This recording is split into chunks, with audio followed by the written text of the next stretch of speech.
सांसद जी आपके साथ शुरुआत कर रही हूं और पहला प्रश्न यही है कि किसमें कितना है दम, तो बीजेपी में क्यों है दम, ये आप बताइए। एक एक करके यही प्रश्न चारों से पूछ लेते हैं, उसके बाद अगले हिस्से में आएंगे कि कौन सा मुद्दा हावी होता हुआ दिख रहा है। बीजेपी में क्यों है दम? 10 साल की एंटी इनकम्बेंसी, क्या आपके पास चैलेंज नहीं है? क्या 10-0 से लोकसभा का अगर स्कोर कार्ड 5-5 हो गया है तो ये आपके लिए चैलेंज नहीं है? सुधांशु जी। देखिए, 10 वर्षों में हरियाणा का पूरा वातावरण बदलने में भारतीय जनता पार्टी ने सफलता हासिल की। एक दौर था जब हरियाणा में सोर्स सिफारिश से ही नौकरी मिलती थी, पर्चियों से नौकरी मिलती थी, एक क्षेत्र विशेष के लोगों को महत्व मिलता था। आज पहली बार ऐसा आया है कि आपको एक नहीं ऐसी अनेक कहानियां मिलेंगी कि सुदूर गांवों के ऐसे लड़के लड़कियों को नौकरी मिली जिन्होंने कभी कल्पना ही नहीं की थी कि वो अप्लाई करेंगे और सहज रूप से हो जाएगा। और इसके ठीक विपरीत इनके एक विधायक के प्रत्याशी हैं जो नीरज कुमार संभवतः उनका नाम है, इनका बाकायदा वीडियो अवेलेबल है कि वो बस हुड्डा जी चीफ मिनिस्टर बन गए तो तुम बस आना, रोल नंबर हमें बता देना, उसके बाद नौकरी की गारंटी हमारी। मैं तो पूछना चाहता हूं दर्शकों से, कांग्रेस पार्टी से संविधान खतरे में नहीं है? अगर कोई ये कहे कि रोल नंबर बता देना और फिर नौकरी हो जाएगी, संविधान खतरे में नहीं है। दूसरा उदाहरण, इनके जो एक असंध के विधायक के प्रत्याशी शमशेर, जो ये कह रहे हैं भाई अपनी सरकार आएगी तो पहले तो अपना घर भरेंगे, फिर अपने रिश्तेदारों का घर भरेंगे, तो लोगों को साफ दिखाई पड़ रहा है और उसमें कोई गलत बात नहीं है। पिछली बार जब केंद्र में सरकार थी तो सिर्फ प्रथम परिवार के दामाद जी का घर बना, तो अब सब विधायकों को लगता मेरे भी दामाद और बेटों का क्यों नहीं घर बनना चाहिए, मेरी भी बेटियों का और बहुओं का क्यों नहीं घर भरा जाना चाहिए। तो मुझे लगता है कि ये जो एक कल्चर में बदलाव, और एक सबसे बड़ा बदलाव क्या आया, हरियाणा उन राज्यों में शामिल था जहां सेक्स रेशियो सबसे ज्यादा स्क्यूड था। बेटी बचाओ बेटी पढ़ाओ का जो विचार प्रधानमंत्री जी ने दिया, तो हरियाणा में जो सेक्स रेशियो 876 पे था वो 916 पे आ गया। कम से कम ये 10 वर्षों में एक भारी बदलाव का प्रतीक है। तो मुझे लगता है, और एक बात और कह दूं जो हरियाणा को कभी नहीं मिला होगा, पहली बार दुनिया में एक इंटरनेशनल सोलर अलायंस बना है जिसका केंद्र हरियाणा के गुरुग्राम में है। कोई अंतरराष्ट्रीय संस्था जो भविष्य में वर्ल्ड की टेक्नोलॉजी में अग्रणी बनने वाली है, उसका केंद्र हरियाणा जैसे छोटे राज्य में हो। मुझे लगता है कि ऐसा कोई उदाहरण पिछले 70-75 वर्ष में हरियाणा में कांग्रेस ने इतने लंबे समय में अन्य दलों ने नहीं दिया होगा। तो इस आधार पर हम आश्वस्त हैं कि मोदी जी के नेतृत्व में भारत जिस ढंग से आगे बढ़ रहा है, उसी ढंग से हरियाणा और तेजी से आगे बढ़ने के लिए तीसरी बार हमें मौका देगा। अभय दुबे जी, अब कांग्रेस पार्टी की तरफ से आप मोर्चा संभालिए। कांग्रेस पार्टी में क्यों है दम? कौन सी वो बड़ी वजह है? क्योंकि बार बार बीजेपी का सारा फोकस आपकी पार्टी के अंदरूनी कलह पर है, उसको उजागर कर रहे हैं। कुमारी सैलजा और भूपिंदर हुड्डा साहब की लड़ाई, दलित बेटी का अपमान हो रहा है, इन इश्यूज को वो उठा रहे हैं। और ये क्या फैक्टर बन जाए चुनाव में, ये आपके लिए चैलेंज नहीं है? अंजना जी, समूचे देश को नवरात्रि के पावन पर्व की शुभकामनाएं। राहुल गांधी जी ने कुरुक्षेत्र की उस पावन भूमि से विजय संकल्प यात्रा की शुरुआत की। वो कुरुक्षेत्र जहां महाभारत का 18 दिनों तक युद्ध चला था, वो कुरुक्षेत्र जहां पर जो कौरव थे उनकी सत्ता, उनकी अहंकारी और दंभी सत्ता का नाश किया था। तो भगवान श्री कृष्ण प्रस्ताव लेकर गए थे कि दे दो मुझको 5 ग्राम, रखो अपनी धरती तमाम। दुर्योधन वो भी दे न सका, आशीष समाज का ले न सका। जब नाश मनुष्य पर छाता है तो पहले विवेक मर जाता है। राहुल गांधी जी ने कहा था, प्रधानमंत्री जी 5 प्रस्ताव है मेरे किसानों के साथ समर्थन मूल्य का न्याय कर दीजिए। तो भारतीय जनता पार्टी और मोदी सरकार ने करनाल में मार मार कर किसानों को लहूलुहान कर दिया, शुभकरण के सिर में गोली मार दी। नौजवानों के लिए गए थे कि नौजवानों को रोजगार के अवसर दो। 28 भर्ती परीक्षा, अभी सुधांशु जी कह रहे थे ना, पर्ची खर्ची, 28 भर्ती परीक्षाओं में और प्रवेश परीक्षाओं में घोटाले करके रोन दिया आपने। उसके बाद जवानों के लिए राहुल गांधी जी ने कहा था कि जवानों को आप अग्निवीर जैसा दंश मत दीजिए प्रधानमंत्री जी। उनसे आपने शहादत का उनकी वो छीन लिया और दूसरा उनकी पेंशन का हक छीन लिया। फिर नौजवान बेटियों के लिए गए थे, पहलवान बेटियों के लिए। राहुल गांधी जी ने कहा था कि न्याय दीजिए। बेटियां दिल्ली के दरवाजे पर गई प्रधानमंत्री जी के पास, लेकिन तिल तिल कर तड़पा तड़पा कर मारा। और आखिरी था संविधान, 5वां प्रस्ताव था कि संविधान की रक्षा करिए, जिसको आप बदल देना चाहते हैं प्रधानमंत्री जी। तो कौरवों ने भी 5 सेनापति अपने बदले थे। पहले भीष्म पितामह 10 दिन तक थे, उसके बाद गुरु द्रोण को बनाया, उसके बाद कर्ण को बनाया, उसके बाद शल्य को बनाया, लेकिन काम नहीं आया। आपने भी अपने सेनापति बदले। पहले 9 साल तक आपने खट्टर साहब को रखा, उसके बाद सैनी जी को ले आए, अब भेष बदल बदल कर सब आ रहे हैं। कभी अमित शाह साहब आते हैं, कभी नरेंद्र मोदी जी आते हैं, कभी उत्तर प्रदेश के मुख्यमंत्री आते हैं। लेकिन भारतीय जनता पार्टी का पराभव प्रारंभ हो गया हरियाणा से। ये 10 सीटों को बचाने की लड़ाई भारतीय जनता पार्टी लड़ रही है और राहुल गांधी जी प्रचंड बहुमत की जीत की ओर हरियाणा के लोग बढ़ रहे हैं, क्योंकि वो जानते हैं कि किसानों को न्याय अगर मिलेगा तो इस जीत के बाद ही न्याय मिलेगा समर्थन मूल्य के कानून का। जो आपने हक जनता से हरियाणा की छीना है, उसका बदला हरियाणा की जनता आपसे लेने वाली है प्रधानमंत्री जी। ठीक है, अब दोनों जो हमारे साथ एनालिस्ट बैठे हैं उनका मौका है, लेकिन अपने दर्शकों को हम बता दें एक बार कि किसने कितने दिन प्रचार किया। तो प्रधानमंत्री मोदी ने 4 दिन प्रचार किया, 4 रैली रोड शो उन्होंने किए। गृहमंत्री अमित शाह ने 10 अलग अलग जगहों पर रैली या रोड शो किया है 4 दिनों में। योगी आदित्यनाथ उत्तर प्रदेश के मुख्यमंत्री 4 दिन 14 जगहों पर उन्होंने रोड शो रैलीज की है। राहुल गांधी ने 4 दिन में 15 जगहों पर किया है। मल्लिकार्जुन खड़गे कांग्रेस पार्टी के अध्यक्ष ने 2 जगह किए हैं 1 दिन में, और प्रियंका गांधी वाड्रा ने 8 अलग अलग जगहों पर किया है 2 दिन में, और अरविंद केजरीवाल ने 12 जगहों पर रोड शोज या रैली किए हैं 7 दिनों में। मेरा प्रश्न आपसे है आशुतोष जी, क्योंकि देखिए प्रधानमंत्री नरेंद्र मोदी ने बोला कि विधानसभा चुनाव में जैसा इस वक्त भी ज्यादातर जो सर्वेज या एनालिस्ट हैं वो इशारा कर रहे हैं कि कांग्रेस पार्टी मजबूत दिख रही है। प्रधानमंत्री ने कहा कि ऐसे ही सबने सरकार बना दी थी कांग्रेस की मध्य प्रदेश में, छत्तीसगढ़ में और राजस्थान में, लेकिन नतीजे आए वो हमारे पक्ष में आए। ऐसे में क्या कोई एक पार्टी आपको ज्यादा मजबूत दिख रही है? और पीएम के इस स्टेटमेंट पर आपकी क्या राय? देखिए अंजना जी, आज की तारीख में हरियाणा को लेकर कांग्रेस पूरी तरीके से आश्वस्त है, और अगर आश्वस्त है तो उसके बहुत स्पष्ट कारण है। अगर आप भारतीय जनता पार्टी का वोट शेयर अगर आप सिर्फ पार्लियामेंट इलेक्शन से 2019 और 2024 और उसके बाद उसके असेंबली इलेक्शन से अगर आप तुलना कर लें तो आपको इस बात का पूरा अंदाजा हो जाएगा कि दरअसल क्यों कांग्रेस पार्टी इतनी ज्यादा आश्वस्त है और क्यों लोग ये कह रहे हैं कि हरियाणा के अंदर कांग्रेस पार्टी को बढ़त हासिल है। आज की तारीख में पार्लियामेंट इलेक्शंस और इस बार असेंबली इलेक्शन में 12% का वोट ड्रॉप हुआ है भारतीय जनता पार्टी का, जो नॉर्मली होता नहीं है।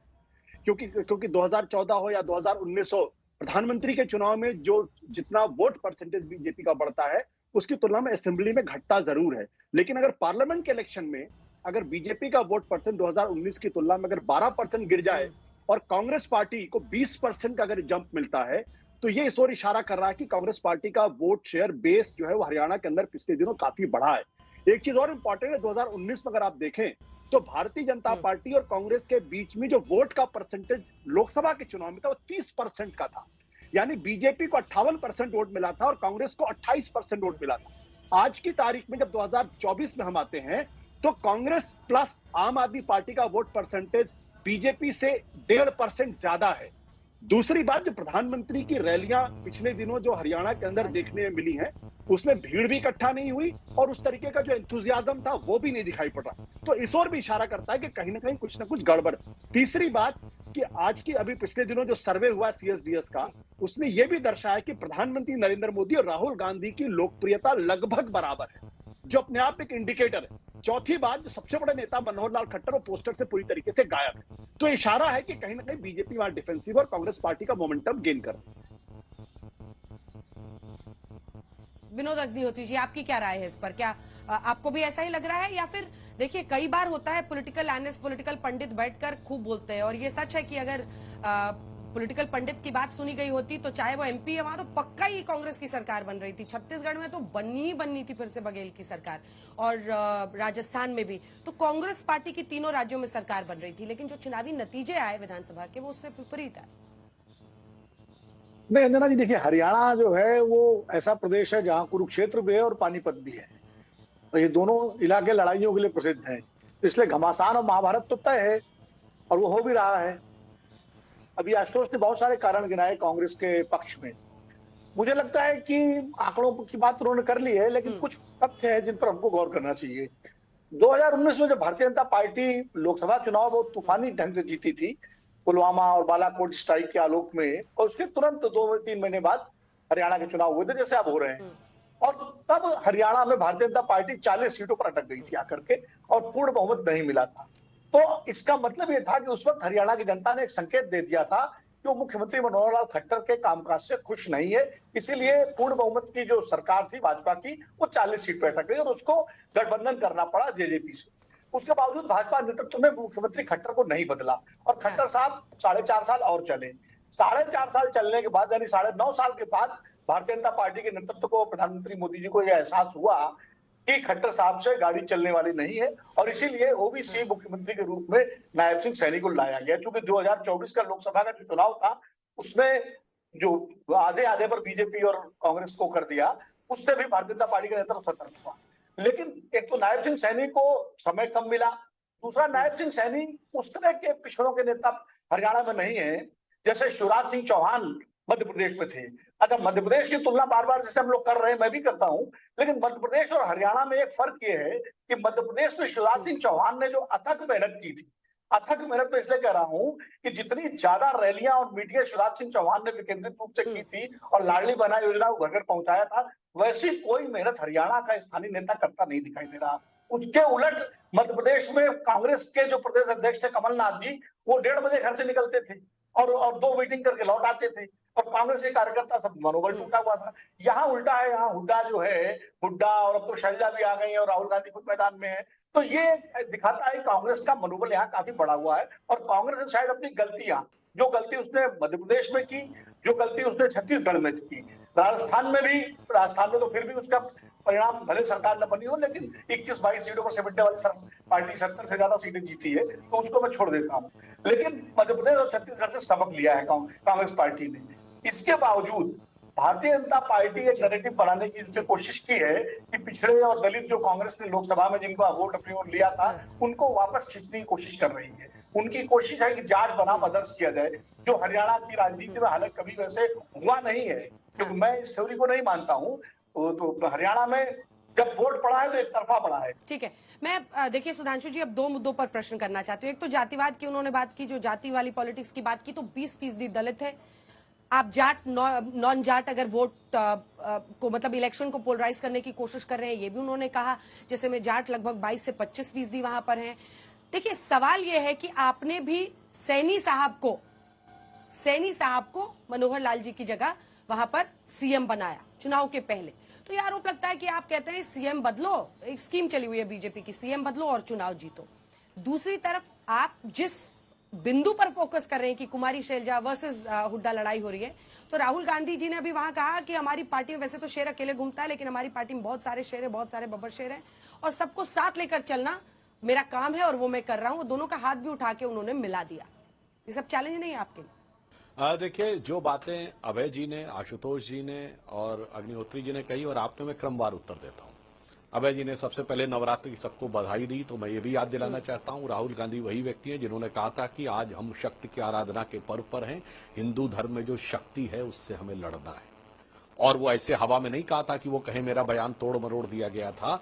अपनी भारत जोड़ो यात्रा में, तथाकथित भारत जोड़ो यात्रा में, जब वो तमिलनाडु में गए थे, तो जॉर्ज पुनिया जो कहता भारत की धरती इतनी पवित्र है कि मैं जूते इसलिए पहनता हूं उस पर टच न कर जाए, उसके साथ वीडियो अवेलेबल है जिसमें वो समझा रहा है कि हिंदू धर्म की शिव शक्ति वगैरह कुछ नहीं होता, जो हमारे यहाँ है वो सही है। तो ऐसी बात नहीं कि ये हवा में हो गया। और अब इनके मन की भावना क्या है कि इनका विधायक का प्रत्याशी, मैं उसका नाम बोल रहा हूं, जिसने कहा है कि हमारी सरकार आएगी तो मैं नूह का बदला लिया जाएगा। ये बाकायदा मीडिया में अवेलेबल ये बयान है। फिर ये जब बात कहते हैं कुरुक्षेत्र से शुरू किया, तो मुझे लगता है कुरुक्षेत्र का नाम कांग्रेस वालों के मुंह से शोभा नहीं देता, क्योंकि कुरुक्षेत्र को धर्म क्षेत्र कहा जाता है और ये तो धर्मनिरपेक्षता की बात करते हैं। तो ये कहां पे आ गए? अब मैं आता हूं दूसरे विषय के ऊपर। सिर्फ कांग्रेस की आपसी लड़ाई वाला विषय नहीं है, यहां पर कुमारी शैलजा के साथ क्या हो रहा वो अलग विषय है। अंजना जी, आपके साथ ही तो इंटरव्यू है कुमारी शैलजा का, उसमें शब्द देख लीजिए, भाव देख लीजिए और भंगिमा देख लीजिए, उसके बाद समझ में आ जाएगा कौन कितना साथ में है। उनका एक और इंटरव्यू है जो सोशल मीडिया पे काफी है, जिसमें उनसे कहा जा रहा है कि अगर आपको हुड्डा जी के समर्थक लोगों को बुलाया जाए तो क्या होगा, तो उन्होंने कहा वो बुलाएंगे ही नहीं। मुझे लगता है इससे ज्यादा स्पष्ट बयान और कोई नहीं हो सकता। और सिर्फ कुमारी शैलजा का विषय नहीं है, दलित समाज को याद है मिर्चीपुर और गोहाना, आपके ही समूह की इंडिया टुडे की रिपोर्ट जाके देखिएगा उस समय में कि कितना दलित विरोधी चेहरा था कांग्रेस सरकार का। मिर्चीपुर गोहाना जैसे कांड दोबारा होने की संभावना हो सकती। देखिए उस समय एक भ्रम था, ये लोग पैदा करने में सफल हो गए थे लोकसभा में के समय में आरक्षण को लेकर, उससे प्रचार दुष्प्रचार सब कुछ था। आज विषय नहीं है, आज तो दिख रहा हरियाणा में सत्ता किसकी आएगी, उन्हीं की जो मिर्चीपुर गोहाना की मानसिकता लेके बैठे हैं और वो दोबारा कुछ कर सकते हैं। तीसरा विषय यह है कि सारे दल तो गठबंधन के लिए ललायित थे। अगर कांग्रेस इतनी आश्वस्त थी तो आम आदमी पार्टी से गठबंधन के लिए वो क्यों प्रयत्नशील थे।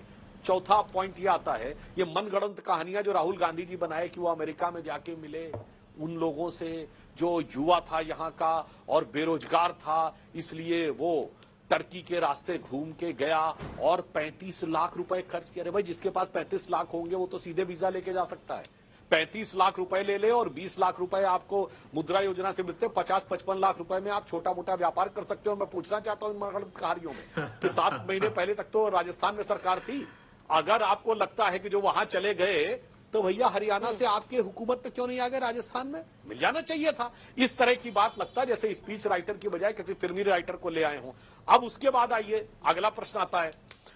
अभी तो ये जानकारी आई है कि इनका एक पदाधिकारी जो ऑफिशियल पदाधिकारी रहा 5,600 करोड़ के ड्रग्स के मामले में गिरफ्तार हुआ है, जो आरटीआई सेल का चीफ रहा है और उसकी कांग्रेस के बड़े नेताओं और दीपेंद्र हुड्डा जी के साथ फोटो है। अब तो और शक पैदा होता है कि भाई ये ड्रग्स वाले लोगों के साथ इनका क्या कनेक्शन था। पहली बार देश के इतिहास में ऐसा आया है कि जब अपराधी का कनेक्शन नहीं, लिखत पढ़त में उसका नियुक्ति पत्र है। अब अगला पॉइंट बोलता हूं जो आशुतोष जी और इन्होंने बोला।